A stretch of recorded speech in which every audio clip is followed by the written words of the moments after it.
Ila nyie kwenye haya maisha, ngoja nikwambie tu, kwenye haya maisha, kila mtu, kila binadamu, na maanisha kila binadamu, Mungu kamwandikia maisha yake. Kwa maana hiyo, mtu asiforce. Sawa, weka jitihada. Lakini usiforce kufanya vitu vya kijinga. Yaani vitu ambavyo havileti maana katika jamii. Kisa tu unaforce, unataka kupata kitu fulani. Ushaelewa eh? Kuforce ni kubaya sana. Kuna kuforce, lakini usifanye vitu vya kipumbavu. Ili tu unajua sasa hiki kitu ninachokifanya ni cha kijinga. Ushaelewa? Yaani cha kipumbavu, hakina maana nzuri katika jamii. Lakini mimi nakifanya ili tu nipate kitu fulani. Hapana. Hakuna haja. Wewe nikwambie kitu kimoja. Mimi sikuwaza kama nitakuja kusafiri kwenda sehemu yoyote ile. Ila nilipofanya kazi, nafanya kazi. Roho tu ikasemaje? Wewe, tafuta tu nini? Uonekane na wewe kama ni binadamu. Manake mimi nilikuwa yani kama si Mtanzania, yani kama sio binadamu, yani ni binadamu lakini ambaye sijui sina passport, sina ID ile nini tunaita NIDA, nilikuwa tu mtu. Ushaelewa? Hata nilivyotaka kusajili nani ya kutumia kwenye simu, lazima nimuombe mtu mwenye NIDA anisajilie. Yaani nilikuwa naishi hivyo. Baadaye nikasema, sasa mimi ni nani kwenye hii nchi? Mbona mimi sitambuliki? Maana hata nikisafiri nasafiri na barua eti mimi nimetimiza miaka 18 na mimi hapa nasafiri na barua kama vile yani mimi ni mtoto mdogo ambaye nikakaa chini nikasema ngoja nitafute NIDA. Papa kutafuta NIDA.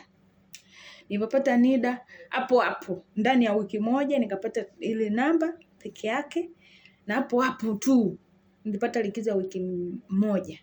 Hapo nikapitiliza nikaenda kutafuta nini? Passport. Na mnajua kipindi kile 2019, 2018 passport ilikuwa kidogo shida. Sio sawa na size. Yaani kidogo kama hujuani na mtu ambaye yuko kule immigration, kidogo unapata katabu. Labda ndio kama hivyo utoe pesa. Lakini kidogo ulikuwa unapata kwa shida, mara utoe 150 na mara hiyo 150 sijui usipate hiyo passport ndani ya miezi 6. Ushaelewa? Lakini mimi nikasema ngoja nitafute passport. Nikatafuta passport. Nikakaa nayo. Huwezi kuamini ile passport nikaa nayo miaka 5. Sijasafiri mpaka passport yangu inapauka. Sijasafiri. Umeona? Lakini Mungu alivyokuwa ajabu. Na wala sikuwaza kwamba mimi nitaenda nje. Ila nikasema tu ngoja niwe navyo hivyo vitu, nikae navyo tu kama binadamu. Ushaelewa? Lakini kuwaelezea hivi ni kwamba wewe kama una nia ya kusafiri au wewe tafuta passport, kuwa na passport yako, weka iwe standby. Huwezi ulijui la kesho. Ndio maana nakwambia usiforce vitu. Ndio maana naambiwa yani usiforce kitu, ukafanya kitu cha kipuuzi. Ushaelewa? Mimi sikuwahi kuforce kwenye maisha yangu, sijawahi kuforce kitu. Kusema ni force lazima. Sijawahi kuforce. Kiroho safi yani nakwambia. Mimi hata huyu mume wangu nimekutana naye, sijawahi kumwambia mimi nataka unipeleke sehemu. Kwanza hata nilikuwa sijui kama katokea huku. Nilikuwa najua tu ni mtu ambaye ametokea huko Nigeria. Nilikuwa najua tu mimi na date tu naye, lakini sijui mwisho wake. Ushaelewa eh? Nilikuwa sina mawazo. Yeye ndo baada ya muda kudate muda mrefu akaniambia mimi naishi UK. Sio nini? England. Nini na nini? England. Ni haya ndio hivyo date. Bahati nzuri nikabeba mimba. Sijawahi kuongea kwamba nini na nini. Naona tu hapa inabidi tuondoke, twende zetu. Wapi? Huko nakoishi. Ndipo nikawa nashangaa sasa kwani kuna haja gani? Mimi hatuwezi tukaishi hapa. Twende tuondoke. Unaona? Kwa uraini mimi sijaforce, sijafanya chochote lakini Mungu akatenda. Ndio maana nakwambia hivi, wewe muombe Mungu. Mungu niletee mume sahihi. Niletee mume ambaye anajali, mume ambaye ana utu, mume ambaye anajua hitaji lako. Kabla wewe kumwambia yeye, lakini yeye kashajua hitaji lako. Umeshaelewa? Mimi nilikuwa sina hitaji la kuja huku. Hata siku moja. Sikuwahi kuwaza kwamba nitafika hapa. Lakini hivyo tu ndo kidogo naambiwa hapa nahangaikia. Hata hakuniambia. Naona tu ananiambia hapa nimeshafanya mambo ya visa. Kwa hiyo ndo visa tunasubiri. Kwa hiyo unaangalia email yako kama kuna matokeo yote visa tena. Sasa unaona vitu vikawa vinajipa tu vyenyewe. Kwa hiyo mimi nawatieni moyo. Kama una nia, hiyo nia yako muombe Mungu tu.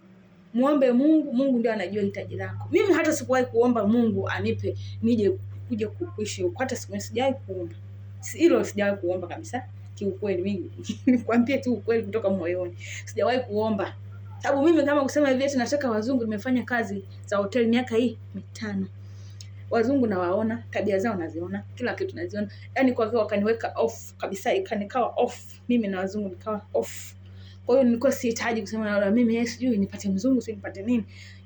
Jambo hilo moyoni mwangu halikuwa kabisa. Kwa mimi niwatie tu moyo. Kama wewe una nia hiyo, weka nia. Fanya maombi. Amka, maombi ya usiku yanafanya kazi sana. Saa 8 za usiku ombeni mahitaji yenu. Ile hitaji lako liweke mbele hivi. Kila siku liombe. Japokuwa mimi nilikuwa sikuwahi kuombea hiyo. Ila niliomba tu mimi usa miaka yangu mbona naona inaenda miaka 29 sijapata mume. Miaka 28 bado sijapata mume. Ushaelewa? Lakini Mungu akaniletea mume. Ndio hivyo tukasafiri bila mimi kujua kuwaza. Ndio Mungu ndivyo anatendaga hivyo. Ushaelewa? Mungu yani sio kwamba Mungu anatenda kutokana, lakini Mungu alijua kwamba labda mimi nina uhitaji huu. Lakini mimi mwenyewe nilikuwa bado sijajitambua kama kweli na uhitaji. Nishaona. Kwa maana mimi nakutia tu moyo. Kama una nia, weka nia yako mbele. Mungu atakuonyesha njia ya kupita. Wewe fanya kazi kwa bidii, tafuta pesa yako basi. Lakini usiseme kwamba naenda kwa mwanaume sababu ya pesa. Hamna. Yaani hiyo kitu hamna kabisa. Ushaona? Kwa hiyo ndio historia yangu fupi, lakini bado nitakupeni story nyingine. Wewe ni follow, like my page na kila kitu. Jamani, hata mnifollow hata YouTube na wapi huko. Ni subscribe basi. Subscribe my channel.